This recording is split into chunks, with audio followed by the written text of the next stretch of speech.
สบายดีพี่น้องก็สุขเนาะสบายดีชีทุกท่านเนาะวันนี้ก็มาหาหนองแดงไปประมาณเหี่ยวแต่พวกนอนในต้นคามเลยเนาะ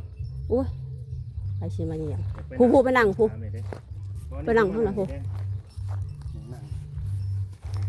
มันบ่มีบนนั่งได้โอเคนี่นั่ง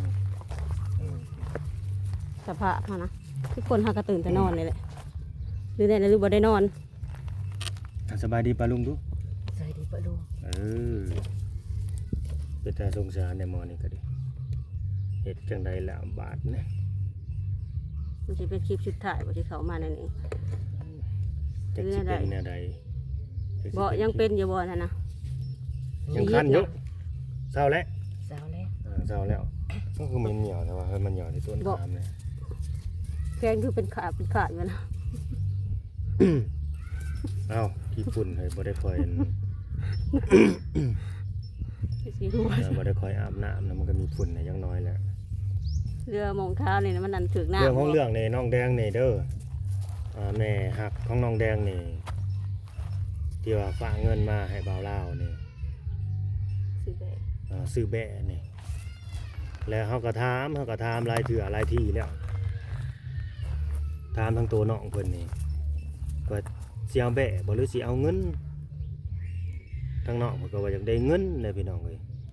บ่ปวดขาบ่นั่งหั่นน่ะบ่นั่งลงเจ็บแจ๋ได้นี่สนั่งนี่ฮะเอาละลงมานั่งตัวนี้ละหัวนี่บ่ละหัวลงมานั่งก็พิงไว้อยู่ซื่อบ่นี่พิงไว้อยู่ซื่อบ่ตกจากหัวกันบ่บ่เนาะบ่นี่ละหัวเขาก็พังบ่เขาพังคิดข่าวกับยังมื้อนี่ฮะกินเขียดไปหาเขียดสาพรเดี๋ยวน้องไปหาเองเอื้อยไปหาซะบ่หึเป็นเอื้อยไปหาบ่โดยเป็นเอื้อยไปหาได้หลายบ่ได้พอกินมื้อนี้บ่ได้ไปทางใดอยู่เฮือนเบิดมื้อบ่โดย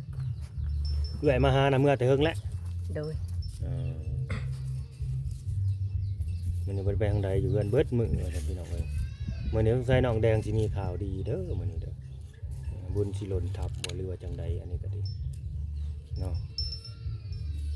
บุญสิหล่นทับเพิ่นบ่หรือว่าจังใดสิมีข่าวดีเพราะว่าผู้รักผู้ใหญ่ฝากเงินมาให้บ่าวลาวเป็นสะพานบุญให้นะซื้อแบะนะที่จริงอันผู้ใหญ่ใจดีคนนี้เพิ่นก็อยู่ประเทศฟินแลนด์นั่นแหละพี่น้องฟินแลนด์หรือสวิตเซอร์แลนด์นี่แหละก็ต้องขอโทษขออภัยน้องเพิ่นเป็นคนไทยเล่าก็สงสารแต่น้องแดงผู้เดียวอันนั้นน่ะก็สงสารแต่ลูกแดงนี่แหละเพิ่นน่ะคนอื่นก็สร้างว่าเขาดอกเราอ่ะอันก็สิว่าตรงๆเฮาว่าพี่น้องเอ้ยเนาะแล้วถ้า FC บ่ได้ที่ว่าเข้ามาเบิ่งมาชมก็เกิดว่ามีความคิดความเห็นแบบแตกต่างกันไปก็สุดแล้วแต่เด้อพี่น้องเด้ออันนี้คือผู้รักผู้ใหญ่เพิ่นหรือว่าเจ้าของเงินนี่เพิ่นมีจุดประสงค์ของเพิ่นแบบนั้นเนาะเขาก็ทำตามผู้รักผู้ใหญ่เพิ่นนะสิไปคัดผู้รักผู้ใหญ่เพิ่นไปคัดเจ้าของเงินเพิ่นก็บ่ได้แต่เรื่องตัวนี้คือเงินมื้อนี้นี่ว่าลาวสิมอบให้น้องแดงได้เอาบ่น้องแดงเอาบ่เอาเฮ้ยมีเงินเท่าใดในโตเดียวนี่ติดโตมีเงินเท่าใดหมดแล้วเบิดแล้วพังเด้อบ่าวลาวสิบอกเด้อสิบอกแต่ความดีเด้อเงินจำนวนนี้นะให้เอาไปใช้ให้เป็นประโยชน์เด้อเห็นบ่อยากได้หยังให้ซื้อเอาเด้ออย่าไปเล่นสิ่งที่มันบ่ดีเห็นบ่อย่าไปเล่นสิ่งที่มันบ่ดีอย่าไปยุ่งเกี่ยวกับสิ่งที่บ่ดีเด้ออยากได้เป็ดได้ไก่ได้แบะมาเลี้ยงก็ให้ซื้อเอาเองบาทนี่เพราะว่าบ่าวลาวก็แน่ใดสิบ่ได้ซื้อเขามาให้แล้วหาซื้อบ่ได้แล้วใช้ซื้อเอาเองเอาเงินให้ไปซื้อเอาเองโลดบาทนี่จำนวนเงินก็โอ้หลายเติบเด้ 4,000 บาทพวกแต่ว่าแหละเป็นเงินกีบมาให้ตกอยู่2 ล้านปลายเงิน2 ล้านปลายนี่สิมามอบให้น้องแดงเป็นผู้เป็นเจ้าของเงิน คือจบบ่ แล้วก็จบภารกิจบ่าวลาวบาดนี่มีแต่ว่าให้น้องแดงไปใส่ให้เป็นประโยชน์อย่าไปซื้อแต่ยาสูบเห็นบ่ ซื้อเป็ดซื้อไก่มาเลี้ยงก็ ซื้อเป็ดซื้อไก่มาเลี้ยงก็ซื้อนี่แหละนี่บ่น้องแดง โดย อย่าไปซื้อยาสูบแล้วก็อย่าไปเอาเงินให้หมู่เห็นและเงินนี่สิเอาให้อ้ายหรือให้เอื้อยให้พากาตามแต่แล้วแต่น้องแดงเด้อคิดเอาเองจะให้ไปถือให้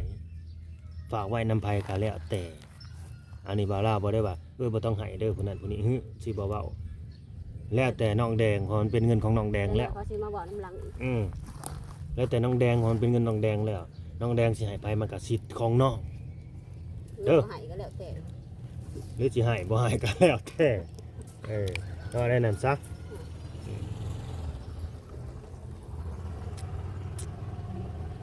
เฮาก็ซอยเข้ามาหลายแล้วพี่น้องเอ้ยเนาะซอยเข้ามาหลายแล้ว ซอยเขามาหลายแต่เขาบ่เคยเห็นว่าไปสิซะ ก็บ่คิดเห็นความดีไผสิว่าในใดก็สร้างก็สิดามากระดาท่านว่า เอาที่สบายใจแล้วนะ ผู้หลักผู้ใหญ่คนใดที่บ่มักที่บ่พอใจเฮาก็สุดแล้วแต่อันนี้เพราะว่า กระพาน เฮาก็ทำดีที่สุดแล้วหั้นนะ คือเขามาบอกมันเองก็เสียความรู้สึก ทำดีที่สุดแล้วเพราะว่าคลิปที่เฮาปล่อยไป ล่าสุด ล่าสุดที่ว่านางพรวิไลเว้าให้บ่าวลาวหั่นแหละกับเอ้ยน้องเขาลุมบ่าวลาวสิให้บ่าวลาวรับโทษผู้เดียวแล้วก็ล่าสุดนี่ว่าตายก็บ่ ตายก็สิบ่ไปเผาผี ตายก็บ่ไปเผาแล้วก็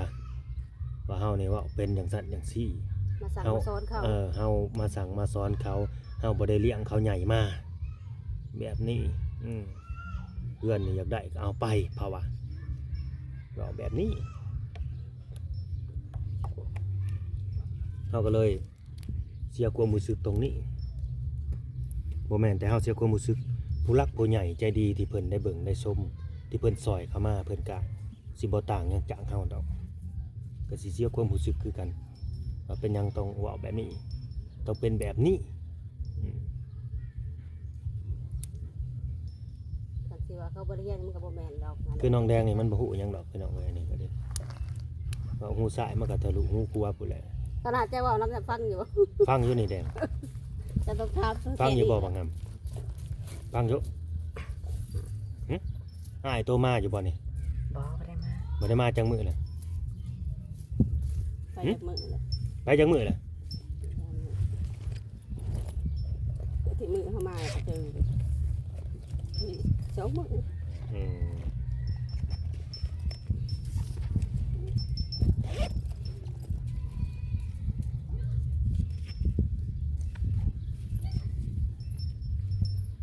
อันนี้คือเงินจำนวน 4,000 เด้อพี่เนาะพี่อันนั้นแหละเพิ่นบ่ประสงค์ออกนามให้น้องแดงเพิ่นเก็บไปเองซะบาทนี่เพราะว่าจุดประสงค์หลักๆของเพิ่นก็อยากให้น้องเพิ่นช่วยเหลือแต่น้องอยู่แล้วนะเพราะว่าเพิ่นเมตตาคนเดียวเท่านี้อันนี้บ่าวเล่าว่าตรงๆซะเด้อ2,400,000บ่ได้อาบน้ำบ่จักน้องแดงนี่จังเฮ็ดให้บ่าวเล่าจานนี่จักมื้อเลยบ่ได้อาบน้ำครับ อาบไปเลย ฮะ อาบไปเลย อาบเลยเลย เสือในจากมืออะไรที่สิบ่ได้เปลี่ยน เสื้อนี่จักมื้อเลยเสื้อนี่ เปลี่ยนเลย เปลี่ยนเลยเลย โดย โอ้ส่งก็เปลี่ยนเลยเลยเนาะ โดย เงิน2,400,000พี่น้องเอ้ยอันนี้ก็สิมี FC ดราม่าเข้ามาอยู่ว่าอ้าวทำไมไม่ให้พี่เขาถือบ้างทำไมให้พี่เขาเก็บให้บ้าง เงินของผีเขา มันไม่ใช่เงินของพี่เขานะครับผมผู้ใหญ่ใจดีเขายกให้น้องแดงครับผมจุดประสงค์ก็คือจะช่วยน้องแดงครับขอบคุณทุกความหวังดีขอบคุณทุกคอมเมนต์ครับผมและบ่าวเล่าก็อย่างที่เห็นนั่นแหละ FC บางคนก็สิเข้าใจฮะอยู่และ FC หลายๆคนก็เข้าใจว่าเป็นหยังเขาคือแบบบ่ดีขึ้นเลยนะเขาคือบ่ดีขึ้นเลยชีวิตของเขายังคือเก่าในเมื่อเฮานี่ก็คอยบอกคอยสอนแต่สิ่งดี คอยเขาปรับเปลี่ยนปรับปรุงเจ้าของ ที่ว่าเราได้เคยบอกเขาว่าเขาบ่ได้เลี้ยงเขาโอ้ ว่าเอาลายกับเขาบัดเขาอยากหายแล้วเขาก็ชวนคืนเห็นบ่ง่ายหลังตึ้ม อืม เจ้าบ่ได้เลี้ยงคอยใหญ่มาเด้อเขาว่าจะคือว่าเป็นแท้แบบนี้ได้เขาเอาในนั้น เราเป็นคือแบบความหมายคือมาสั่งสอนเขาจะเป็นไผ่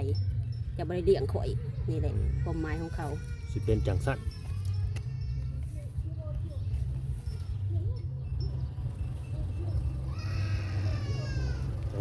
เดี๋ยวน้อยฮะอันนี้ก็ที่เฮามามอบเงินในมื้อนี้ก็เฮากะสิเข้ามาอยู่แต่ว่าถ้าว่าถ่ายก็สิถ่ายแต่น้องแดงอันนี้ถ่ายก็คือถ้าแม่หักน้องเพิ่นมอบหมายภารกิจให้อีกเด้อคันว่าบ่มอบหมายก็คือจบพี่น้องเอ้ยจบต่างคนต่างอยู่บาดนี้ บ่ถ่าย อืม ครอบครัวนะคะบ่จำเป็นเลยสิบ่ถ่าย ต่างคนต่างอยู่ซะบาดนี้เขาก็ให้เขาอยู่ ของ ใน เขา วิถีชีวิตของเขา เขา ตาม อยู่มาเขาก็อยู่ได้ อัตภาพข เขา อง อยู่ เขา ต่อไป อืม บอกไว้นี่เลยใครสิดราม่าก็ตาม แน่นอน อืม แต่บ่มีเฮาเข้ามาเขาก็ยังอยู่ได้ เนี่ย คิดแค่นั้นแหละ นั่นแหละ เขาเป็นหยังก็สิอยู่ต่อไปบ่ได้ อืม อ่ะให้คิดจังสั่นซะบ่มีบ่าวลาวเขาก็อยู่ได้เขาบ่ตายดอก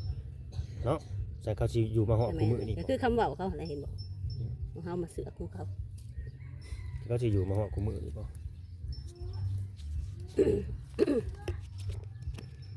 เราอยู่ได้คือเก่าเขาแหละแต่ว่าเขาสิบริเวณสบายคือสั่งตอนนี้ สิบ่มีคนให้ของใส่ของกิน เสือพงเสือผ้าคือเขาเขามาถ่ายทีแรกแล้วเสือผ้า เงินก็สิบ่มีคนฝากมาให้ใส่แบบนี้ อืมเสือผ้าที่แรกบ่มีเขาก็ยังเอาเสือผ้าเจะคองมาให้ เป็นปึกๆแบบ คิด นี้ เบื้องหันเลย เด้อเงินก็สิบ่มีผู้รักผู้ใหญ่ฝากมาให้แบบนี้ของอยู่ของกินก็นับแต่มักพริกปลาแดกแป้งนัว ของหาซื้อเอง เสื้อผ้าหน้าแพร อืม ทุกสิ่งทุกอย่างจะต้องดิ้นรนเองบาทเนี่ย บ่มีคือก็คือจะอดแค่นั้นแหละบ้าน มึงนี่ก็อดเข้าใจอยุน้องแดงบาลาเว้านี่ เข้าใจชอบ อ๋อนั่นแหละ เรามาทีแรกเนาะเสือผ้าก็สุดเดียวว่าบ่มี เข้า เขา ใจ ก็ยังลงทุนไปหาขุนเสื้อผ้าเจ้าของลงทุนเอามาให้บ่มีผู้ใหญ่ฝากมาให้ อันนี้บาลาสิถามตรงๆเด้อน้องแดงเข้าใจความเล่าเบิดแม่นบ่เข้าใจเบิดแม่นบ่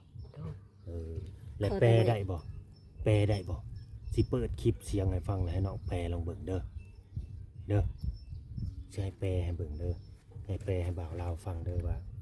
เอื้อยพรวิไลเจ้าน่ะเว้าบ่าวลาวแนวใดเด้อใช่จะแปลให้จะแปลเป็นภาษาลาวเพิ่นเว้าภาษาลาวเทิงนะจะใช้จะแปลให้ฟัง FC ข่อยอยากฮู้ว่าข่อยแปลบ่ออกว่า ข่อยอยากฮู้ข่อยแปลบ่ออก เดี๋ยวกูเจบ่รับผิดชอบบอกเขาละเอาไม่ไปเขาค่ะโอ้ยละฮัลโหลมันตามหลับมันไม่ยังมันตะโกนทางนะตัวกูจีนนี่ก็ละเขาไม่ไปเขากดกะโอ้ยกี่เด้อเด้อดงยังกระเป็ด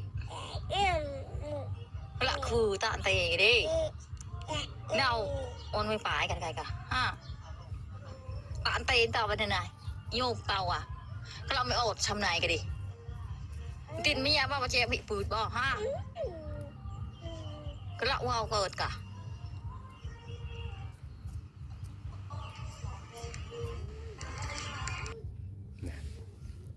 ฮู้บ่เว้าให้บ่าวลาวบ่เว้าว่าในใดเว้าดูหาเว้าความลาวดูแปลลาวดูเว้าดูน้องแดงเว้าว่าจังไดเอื้อยจะเว้าจังไดเว้าดูเล่าดูให้เป็นตอนๆเป็นฉากไปว่าให้เว้านั่นนี่ว่าเราเว้าให้เจ้าแบบนี้เด้อว่าสิแนวนี้ว่าสิเว้าดูฮะแปลเป็นลาวออกมาเว้า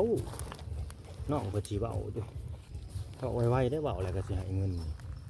เอาให้ FC ผู้ใหญ่เพิ่นฮู้นำดูฮะ สิได้เงิน2ล้านเนาะ สิได้เงิน2 ล้าน2 ล้าน4แสนพุ่นแหล้วเฮ้ยครั้งแรก ได้รับเงินก่อนหนึ่ง ครั้งแรกสิได้รับเงินก้อนใหญ่ ว่าผมรู้ฮะทางแดง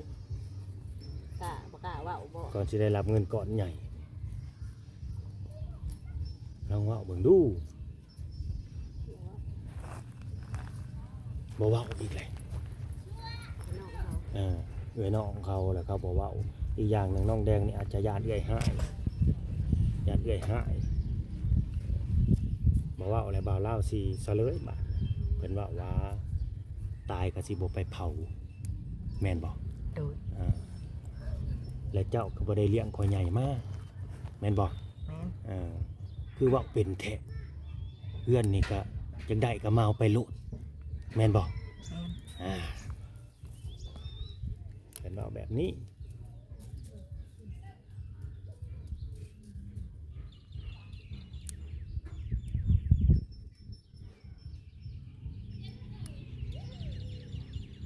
อย่ามาแบบโอ้บ่คิดว่าสิเจอกับเจ้าของเฮาคอยพยายามแบบแนวใดทำดีมานำตลอดอ่า เขาขางเขา คอยพยายามเข้า เดี๋ยวรู้บ่ ทำดีกับ บ่ เขา ถือสาเขา บ่ถือสาเขา เขาเป็นคนแบบนี้คันละบาทนี่เขา ก็เป็นคนแบบนี้ นัก เจอกับเจ้าของอีหลีบาทนี่ก็เป็นคนแบบนี้ แบบอะไรแบบคัก โอ้ยเจอกับเจ้าของเฮ้ยเสียงไว้ก่อนหมูมอสัตว์มอนี่ได้สิเห็นน้ำแดงน้อยหมูน้ำแดงไผ่ห้องจะไผ่ห้องไหนไม่เท่าบ่ไม่เท่าบ่นั่นนะ1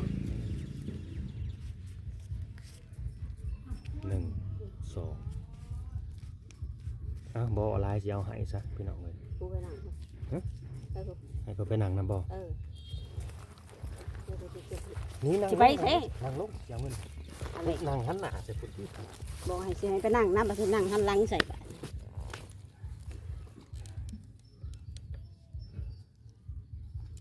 เอาบ่อน้ำหอมใส่น้ำหอมไปฉีด เซลได้ ฉีดบ่อน้ำหอม บอกอาบน้ำอย่าไปเสพน้ำหอมมันนี่ก็ดี ลงมือก่อนลงมือเอาจับ อ่ะดมมือใหม่ดูฮะ ลงมือใหม่มือก็ยังแข็งอยู่จับ เออ จับเลยเลี้ยวเบิ่งผู เดี๋ยว เลี้ยวผูเลี้ยวเบิ่งกล้อง ได้แล้ว พอ คือบอกมันผือๆออกนะบอกให้มันใหญ่เอาแบบเป็นวีเนี่ยเป็นอยู่ เอาใส่ถุง เก็บ เก็บไว้ดีๆยันเอื้อยเห็นบ่อ่านจะให้มันสวดออกมาติ ผลผู้ ผมก็เห็นเราแล้วบัวกระเป๋าบักตึงๆปนผู้อยู่ มันชุดเท่านี้บอกกระเป๋านะกระเป๋ามันตื่นเบาไปเหี่ยนะพวกนี้ เอาไปซื้อ ชื่อเป็ดชื่อไก่ชื่อไก่ เป็ มา ด เลี้ยง ไก่เอาเสื้อบักกึมันคือเป็นเนี่ยนะ ชื่อคาดเลยมันเป็นอะไร บ่ได้มันคือเป็นเนี่ยนะ มันเหตุ มันแหกเองมัน โดย มันหอดเนาะ เนาะ นอนแล้วมันแหกข้างหลังโดดนู่นไปเนี่ยหมดนะ ไม่คิดขยะ อันนี้คือของแม่น้องเด้อของแม่น้องแดงเด้อที่เพิ่นหักเพิ่นแพงเพิ่นเมตตาน้องแดงชื่อได้ที่เพิ่นเคยฝากเงินฝากหยังมาให้นะนี่บอก โดย บ้านนี้ต่อไปก็ เรือเจ้าของ ใส่เรือเจ้าของเด้อบ้านนี้เด้อใส่เรือเจ้าของเด้อเบิ่งแย่งเจ้าของดูแลเจ้าของ เงินไงประหยัดใส่เด้อบ่ได้ได้ เงิน คือ ก็ เก่า ประห แล้ ยั ว ดใช้บ่ได้คือเก่าได้บัดฮู้ ของอยู่ของกินกับบ่ได้ได้คือเก่าแล้ว ฮู้อยู่เงินน่ะ โอ้ยอยู่ เข้าใจ เงิ อน ยู่บ่ 2 ล้าน4ได้ใช้ให้มันเป็นได้ เจ้าสิใส่แบบ เออ ฟุ่มเฟือยคือเก่าบ่ได้แล้ว ใช้บ่ได้ใช้ปุ่มเพื่อนคือเก่า บ่มีไฟมาให้แล้วเด้อต้องบอกไว้แบบนี้โลด อืม มันมีคนมาให้แล้ว แต่บ่าวเล่าก็บ่ได้คอยเข้ามาหาแล้วบัดนี้เด้อ บ่มีหยังก็คือสิบ่มาถ่ายแล้ว คันบ่มีก็บ่ได้มาถ่ายเข้ามาอัปเดต บ่ได้คือเก่าแล้วเพราะมันมีปัญหากันเลยเด้ ทุกสิ่งทุกอย่างก็บ่คือเก่า เที่ยวก็รู้สึกเฮาแหละ แต่ก็คือการน้องแดงน้องคือนี่บ่าวเล่าบ่ได้มีอคติหยังเด้อ โดย ยังคือเก่าเด้ออันนี้ตรงๆเลยพี่น้องเลยเขาพวกนี่นะมันบ่มีหยังดอก แต่ว่าแค่บอกเขามา อืม เขาอยู่น้ำกัน บางทีมันก็บ่แม่นเด้ออันนี้เด้อมันหลายประเด็นเด้อหนึ่งน้ำมันก็แพงสองมันก็บ่ค่อยมีงานทางนี้แล้วเนาะบ่มีการช่วยเหลือทางนี้แล้วเฮาถ่ายไปมันก็แบบบ่มีผู้หลักผู้ใหญ่เข้าหั่นน่ะที่จริงเขามีอยู่คนถูกคนยากนะแต่บ่มีผู้หลักผู้ใหญ่ยืนไม้ยืนมือช่วยเหลือเข้ามาแหละมันก็บ่คุ้มค่าเอามาเดินทางไกล น้ำมันก็เท่าใดก็ น้ำมันแพงนะลิตรละ51,000เลย เป็นเงินบาท ถ้าอะไรเป็นเงินบาทก็75 บาทเลย 75บ่ 75 บาทต่อลิตรเลยเด้อน้ำมันรถใหญ่นะมันก็เลยอยากยอมแหละบ่าวลาวก็ดีอยากยอมพี่น้องเอ้ยเนาะคันว่าถ่ายไปเฮาก็บ่มีผู้หลักผู้ใหญ่เพิ่นซัพพอร์ตสนับสนุนคนเบิ่งคนชมบ่ค่อยหลายนั่นนี่นะยอดวิวบ่ดีนั่นนี่ไปบ่รอดแล้วไปบ่รอดเตรียมปิวอย่างเดียว